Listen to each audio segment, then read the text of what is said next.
तर सध्या मुलांना इंग्रजी शाळेत पाठवावं लागतं असं देवेंद्र फडणवीस म्हणाले। मुलांना इंग्रजी शाळेत शिकवा मात्र घरी मराठीत बोला असं फडणवीस यांनी म्हटलंय। उपमुख्यमंत्री देवेंद्र फडणवीस यांनी हा सल्ला दिलाय।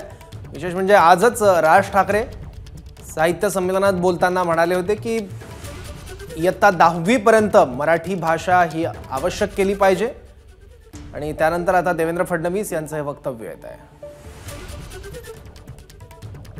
मुलांना इंग्रजी शाळेत शिकवा पण घरी मात्र मराठीत बोला असं आवाहन देवेंद्र फडणवीस यांनी केलेलं आहे।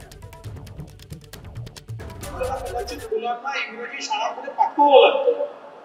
इंग्रजी एक व्यवहार भाषा झाली आहे हे जरी खरं असलं तरी मुलांना इंग्रजी शाळेत शिकवा पण घरी मुलांशी मराठीतच बोला हे जरी आपण त्या ठिकाणी केलं तरी मला असं वाटतं की आपल्या मुलांना आपण योग्य प्रकारे त्या ठिकाणी मराठी शिकवू शकू आणि मराठीतलं जे ज्ञान आहे त्याच्याबद्दलची गोडी आपण निश्चितपणे तयार करू शकू।